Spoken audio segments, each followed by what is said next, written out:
El video comienza con una música de guitarra acústica, melancólica pero esperanzadora. La cámara enfoca un cielo azul profundo, casi irreal, sobre unas montañas verdes y neblinosas. Aparece el título del video en letras grandes y amigables: niños ricos de la ciudad van a exponer un pueblo y el pueblo los expone a ellos. La música baja de volumen y entra la voz del narrador, cálida y cercana. ¿Qué onda, mi gente viajera? ¿Cómo están? Aquí su compa de confianza, listo para otra historia de ese México mágico que tanto nos gusta y que, a veces, hasta a nosotros mismos nos sorprende. Y es que, seamos honestos, ¿cuántas veces hemos escuchado, incluso de boca de otros mexicanos, que la provincia es atrasada? Que si es un pueblo bicicletero, que si la gente es ignorante, que si no hay nada que hacer. Puros prejuicios, la neta. Hoy les traigo una historia que me contaron hace poco, una de esas que te dan un poco de coraje al principio, pero que al final te dejan con una sonrisota en la cara y el corazón lleno de orgullo nacional. Es la historia de 4 universitarios de la Ciudad de México, de esos que llamamos fresas, de esos que viven en una burbuja de lujos en Polanco o La Condesa y que, un día, en un arranque de soberbia, decidieron que sería una idea padrísima ir a la Sierra Norte de Oaxaca para grabar un reality challenge: sobrevivir a la pobreza y el atraso. Querían exponer la miseria de la provincia para sus redes sociales. Spoiler alert, los únicos que quedaron expuestos, y hasta humillados, fueron ellos. Así que pónganse cómodos, prepárense su cafecito de olla, que esta historia se pone buena. Todo comenzó en una de esas cafeterías de especialidad de la colonia Roma, donde un vaso de agua con gas cuesta más que un almuerzo completo en cualquier otro lado del país. Ahí estaban Sofía, Mateo, Valentina y Diego. 4 estudiantes de una de las universidades más caras de México, compañeros de clase y amigos, unidos por su compartido desdén por todo lo que oliera a provincia. Sofía era la líder indiscutible del grupo. Con una confianza que rayaba en la arrogancia, estaba convencida de que la Ciudad de México era el epicentro del universo y que el resto del país era, en el mejor de los casos, un pintoresco paisaje de carencias. Para ella, el México moderno, el que importaba, era el de los rascacielos de Reforma, no el de las casitas de adobe. Mateo era su eco, el cínico del grupo. Siempre listo con un comentario sarcástico para ridiculizar cualquier cosa que no encajara en su estrecho mundo de marcas de lujo y restaurantes de moda. O sea, ¿te imaginas? Segurito todavía se comunican con señales de humo, soltó esa tarde, provocando risas forzadas. Valentina, por su parte, vivía para y por su Instagram. Con varias decenas de miles de seguidores, se consideraba una influencer de estilo de vida. La idea de un viaje a la miseria le pareció, de repente, una mina de oro para su contenido. «No manches, güey», exclamó, sus ojos brillando con la luz de los likes futuros. «Podríamos hacer un challenge. Hashtag sobreviviendo en provincia. La gente se va a morir de la risa. Imaginen las fotos, yo, con mis botas Balenciaga, junto a una gallina. Viral, se los juro». Diego era el más callado. Aunque se dejaba llevar por la corriente, una pequeña parte de él sentía una punzada de incomodidad. Había visto documentales, había leído sobre la riqueza cultural de Oaxaca, pero la presión del grupo era más fuerte. Se limitó a sentir, guardando sus dudas para sí mismo. La idea de Sofía cuajó en ese ambiente de aire acondicionado y café de 100 pesos. «Es perfecto», dijo, dando un sorbo a su latte de leche de avena. «Vamos a mostrarle al mundo la verdad de la provincia mexicana. El atraso, la suciedad, la falta de oportunidades. Será una especie de servicio social, para que la gente valore lo que tenemos aquí en la ciudad». El plan era simple: viajarían a algún pueblo perdido en la Sierra Norte de Oaxaca, un lugar del que habían escuchado que era superindígena y alejado de todo. Empacarían repelente para mosquitos, desinfectante para manos por litros y barras de proteína, porque estaban seguros de que la comida sería incomible. Valentina ya estaba planeando sus outfits de supervivencia, una ridícula combinación de ropa de diseñador y botas de montaña que nunca habían tocado la tierra. Esa misma noche, Valentina subió una historia a su Instagram, un boomerang de sus amigos chocando sus tazas de café. El texto decía, listos para nuestra próxima aventura. Vamos a explorar el México profundo. A ver si sobrevivimos sin Starbucks y sin Uber. Reto Provincia México Salvaje. El post se llenó de comentarios de sus seguidores, todos en la misma tónica de burla y superioridad. Nadie, ni ellos mismos, imaginaba que el viaje que estaban planeando con tanta frivolidad estaba a punto de darles una lección de vida que ninguna colegiatura podría pagar. No iban a un pueblo bicicletero, iban directo al corazón de México, y ese corazón estaba a punto de hacerlos sentir muy, muy pequeños. El día del viaje llegó. Los cuatro se encontraron en el aeropuerto de la Ciudad de México, arrastrando maletas de diseñador y quejándose del tráfico para llegar. Durante el vuelo a Oaxaca, su conversación era un rosario de prejuicios. ¿Creen que el aeropuerto de allá tenga sala VIP?, se preguntaba Mateo en voz alta. Chance ni escaleras eléctricas tiene, respondía Valentina, grabando todo para sus stories. Al aterrizar en Oaxaca, su primera sorpresa fue un aeropuerto limpio, funcional y decorado con vibrantes artesanías locales. Bueno, ok, la capital del estado tiene que estar decente, no, se justificó Sofía, tratando de mantener su postura. Esperen a que nos metamos a la sierra. Ahí empieza lo bueno. Contrataron una camioneta privada para que los llevara a su destino, un pequeño pueblo cafetalero llamado Pluma Hidalgo, en lo alto de las montañas. A medida que la camioneta dejaba atrás la ciudad y comenzaba el ascenso por la carretera sinuosa, el paisaje empezó a transformarse. El aire acondicionado del vehículo luchaba por opacar el aroma a pino y tierra mojada que se colaba por las rendijas. Los comentarios del grupo también cambiaron, pasando de la burla a la queja.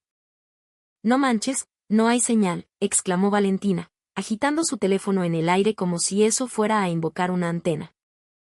Güey, me voy a marear con tanta curva, se lamentaba Mateo. Después de casi 3 horas de viaje, la camioneta se detuvo. Habían llegado. Con un suspiro de resignación, abrieron la puerta, esperando ser recibidos por el polvo, el desorden y la miseria que tanto habían imaginado. Pero lo que encontraron los dejó mudos. Lo primero que los golpeó no fue un mal olor, sino una ráfaga de aire puro, fresco y limpio, un aire que sus pulmones citadinos apenas recordaban.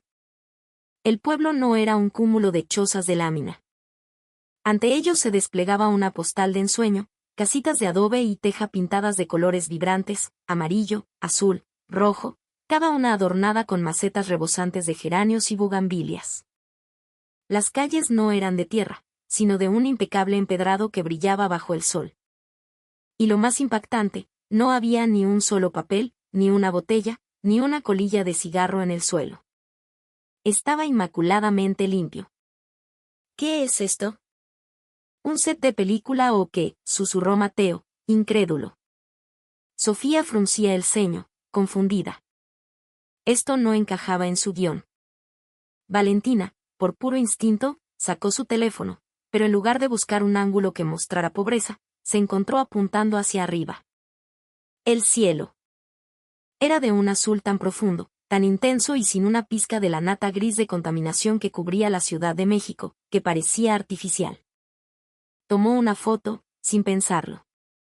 Era perfecta. Las nubes blancas parecían motas de algodón flotando en un lienzo azul. Mientras caminaban, todavía aturdidos, por la calle principal, un señor de edad avanzada, con sombrero y guaraches, pasó a su lado y, con una sonrisa genuina, les dijo: «Buenas tardes, jóvenes. Bienvenidos». El gesto simple y amable los descolocó aún más. ¿Dónde estaba la gente triste y apática que esperaban encontrar? Un poco más adelante, vieron a un grupo de mujeres barriendo la entrada de sus casas, riendo y platicando. Diego, que había estado observando todo en silencio, se atrevió a preguntar a una de ellas. «Disculpe, señora, ¿por qué está todo tan limpio? ¿El gobierno manda gente a limpiar todos los días?» La mujer soltó una carcajada suave y amable. «No, mijito. Aquí no necesitamos que el gobierno nos diga qué hacer.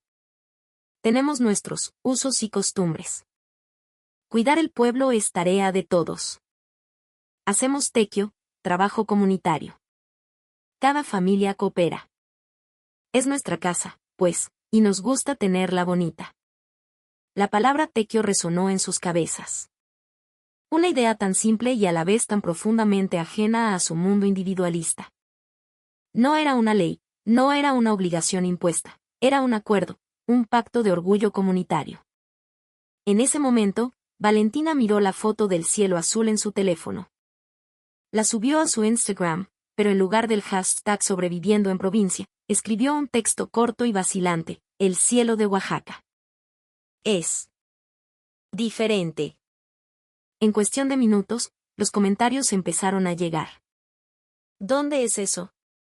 ¿Qué colores? ¡Wow! Neta no tiene filtro, se ve increíble. Valentina leyó los comentarios, sintiendo por primera vez una extraña mezcla de vergüenza por sus intenciones originales y una genuina fascinación por lo que estaba descubriendo.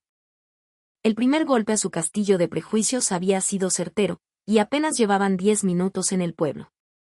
El verdadero México mágico empezaba a mostrarle su rostro, y ellos no estaban preparados para su belleza. El hambre, ese instinto básico, lo sacó de su estupor. Siguiendo el delicioso aroma de leña y especias, encontraron una pequeña fonda, una casita con un par de mesas de madera afuera. El letrero, pintado a mano, simplemente decía: cocina de Doña Elvira. ¡Ay, no! Neta, vamos a comer aquí, se quejó Mateo en voz baja. Seguro nos da salmonela o algo. Yo mejor me como una de mis barras de proteína. Sofía, aunque visiblemente contrariada porque la realidad no cooperaba con su narrativa de miseria, sentenció: ya estamos aquí. Hay que vivir la experiencia completa para poder contarla. Entraron con desconfianza, esperando un lugar sucio y comida grasosa. Lo que encontraron fue una cocina impecable, llena de ollas de barro humeantes sobre un fogón de leña. Una mujer mayor, de trenzas largas y grises y una sonrisa que parecía abarcar toda su cara, los recibió. Era Doña Elvira. Pásenle, muchachos, ¿qué les sirvo? Hoy tengo un mole negro que me quedó para chuparse los dedos. Pidieron el mole con desgana, más por cumplir que por apetito. Mientras esperaban, vieron a Doña Elvira salir a un pequeño huerto detrás de la casa y volver con tomates y chiles frescos. Estaba haciendo la salsa para sus enfrijoladas en el momento. Poco después, llegó a su mesa con 4 platos hondos. El mole era de un color oscuro, casi negro, brillante y espeso, cubriendo perfectamente una pieza de guajolote. A un lado, arroz rojo y tortillas recién hechas a mano, infladitas y calientes. El aroma era abrumador, una mezcla compleja de chiles, chocolate, especias y humo. Mateo fue el primero en probarlo, con la punta de la cuchara, como si estuviera catando veneno. Sus ojos se abrieron de par en par. Se quedó en silencio un segundo y luego, sin poder contenerse, exclamó: no manches. Esto es lo más delicioso que he probado en mi vida. Los demás, animados por su reacción, probaron el platillo. El sabor era una explosión en sus paladares. No se parecía en nada al mole de frasco que a veces comían en restaurantes típicos de la ciudad. Era profundo, complejo, con capas de sabor que se revelaban una tras otra. Doña Elvira, ¿qué le pone a este mole? Está increíble, preguntó Diego, ya por su tercera tortilla. La mujer sonrió con orgullo. Pues lo de siempre, mijito. Más de 30 ingredientes. Los chiles los tuesto yo misma, las almendras, el ajonjolí. Todo lo consigo aquí en el pueblo o lo siembro en mi milpa. Es la receta de mi abuela. El secreto es la paciencia y el cariño. Mientras comían, embriagados por los sabores, se dieron cuenta de que no estaban comiendo comida de pobres. Estaban degustando un manjar, una obra de arte culinaria transmitida por generaciones. La verdadera riqueza no estaba en los platillos deconstruidos y minimalistas de los chefs famosos que tanto admiraban, sino en ese plato humilde y perfecto. Después de comer, y ya con el ánimo completamente transformado, decidieron caminar por el pequeño mercado del pueblo. No era un lugar deprimente. Era un estallido de vida y color. Puestos de frutas y verduras que nunca habían visto, con formas y colores exóticos. Y luego, las artesanías.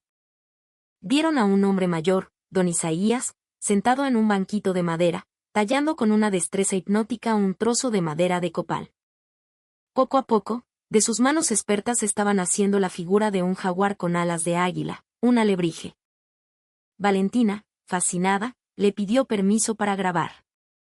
Don Isaías asintió amablemente. Cada pieza es única, les explicó sin dejar de tallar. No usamos un patrón. Soñamos con la figura, y luego la madera nos dice cómo quiere ser. Es una tradición de mi pueblo, San Martín Tilcajete, pero la traje para acá cuando me casé con mi mujer. Sofía, todavía tratando de procesar todo, le preguntó, ¿y no le gustaría irse a la ciudad? Podría vender mucho más, en una galería o algo así. Don Isaías levantó la vista de su trabajo por primera vez, y sus ojos, llenos de una sabiduría tranquila, la miraron directamente.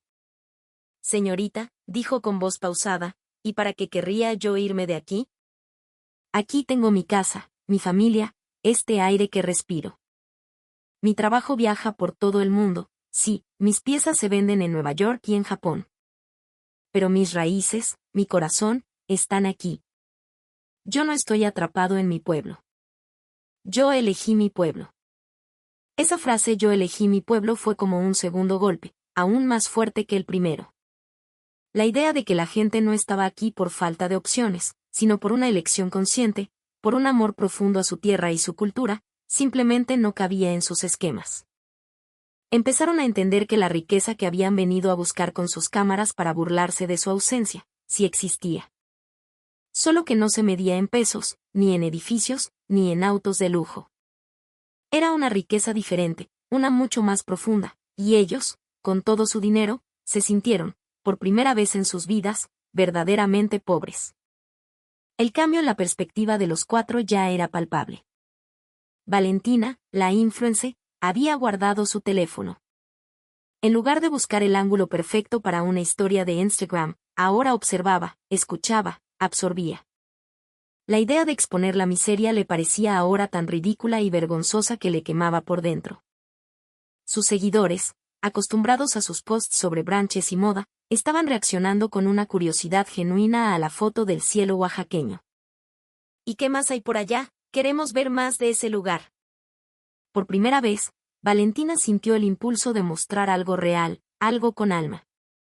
Sofía, la líder, caminaba en silencio. Su mente, usualmente un torbellino de juicios rápidos y conclusiones tajantes, estaba en calma forzosa. Cada sonrisa de un habitante, cada callejón empedrado y limpio, cada bocado de comida auténtica era una pieza de evidencia que demolía sistemáticamente la torre de arrogancia que había construido. Aún luchaba contra ello, buscando una grieta, una imperfección que validara su visión original, pero no la encontraba. Fue Diego quien sugirió el siguiente paso. Había escuchado a doña Elvira mencionar que la principal fuente de orgullo y economía del pueblo era el café de altura. Deberíamos visitar una finca, propuso. Me gustaría entender cómo funciona. Los demás estuvieron de acuerdo, movidos por una nueva y desconocida sed de conocimiento. Un joven del pueblo se ofreció a llevarlos a la finca de su tío, don Manuel, uno de los cafetaleros más respetados de la región. El camino era una vereda ascendente que se adentraba en la montaña.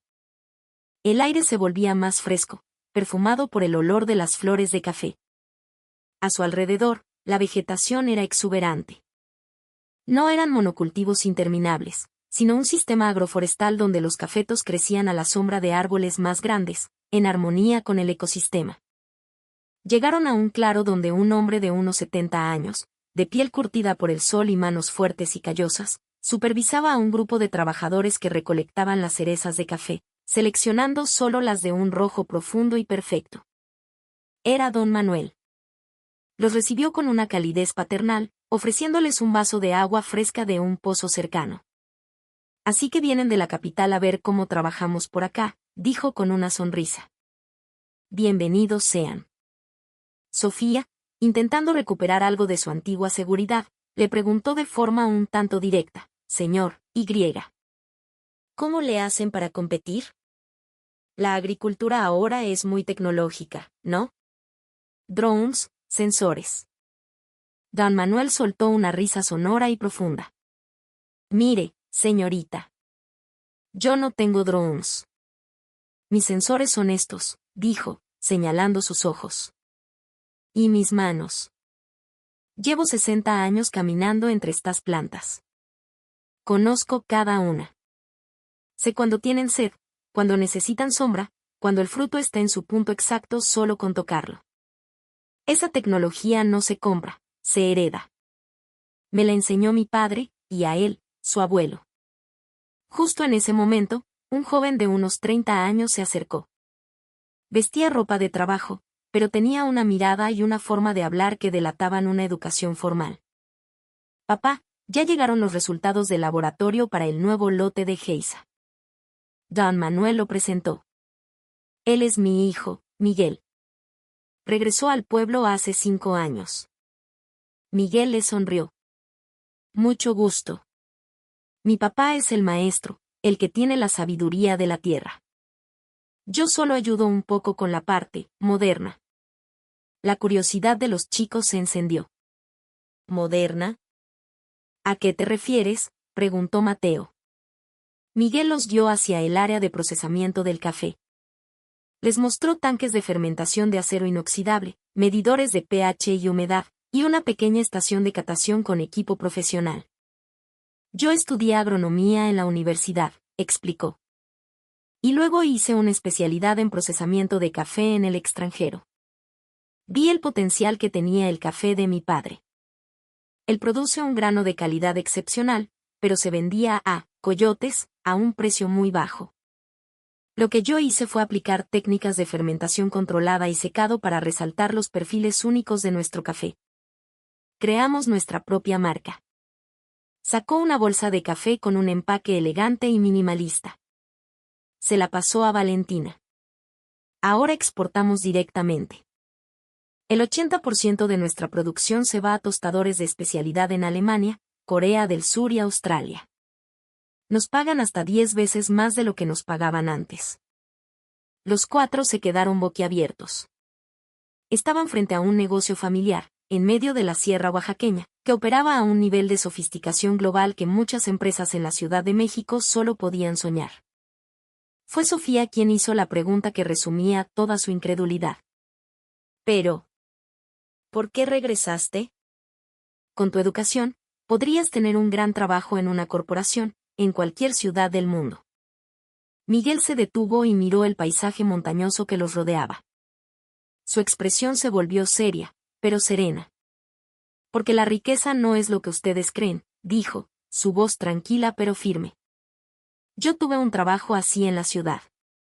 Vivía en un departamento pequeño, pasaba 3 horas al día en el tráfico, respiraba aire contaminado y veía a mi familia 2 veces al año. Ganaba buen dinero, sí. Pero no tenía calidad de vida. Hizo una pausa, asegurándose de que sus palabras calaran. Aquí, trabajo más duro, físicamente. Pero soy mi propio jefe. Respiro este aire. Como lo que mi tierra produce. Estoy con mi gente, con mi cultura.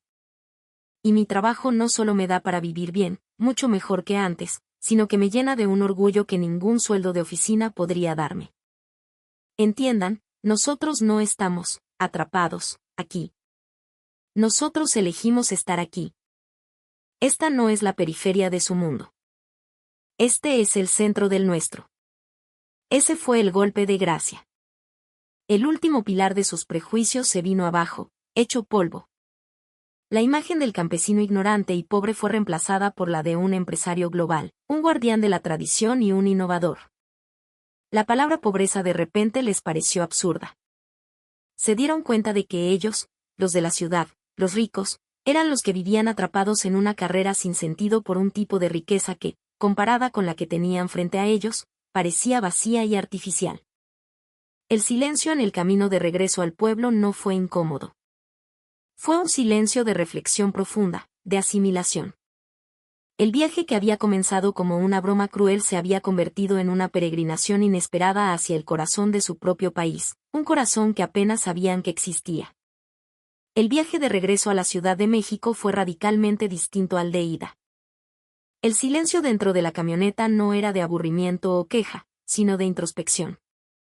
Cada uno de ellos miraba por la ventana, pero ya no veían solo árboles y montañas. Veían el hogar de don Manuel, la fonda de doña Elvira, las calles limpias mantenidas por el tequio. Veían un mundo que, 48 horas antes, ni siquiera sabían que existía y que ahora se había grabado a fuego en su conciencia. Ya en la comodidad de sus departamentos en la ciudad, el contraste fue brutal. El ruido incesante del tráfico, la capa gris de smog que empañaba el horizonte, la prisa anónima de la gente en las calles. Todo lo que antes consideraban normal o incluso emocionante, ahora les parecía opresivo y falso. Esa noche, Valentina se sentó frente a su laptop, con su perfil de Instagram abierto. Navegó hasta la historia que había publicado antes del viaje, la del reto provincia. La miró por un largo rato, sintiendo una oleada de vergüenza tan intensa que le sonrojó las mejillas. Con un clic decidido, la borró.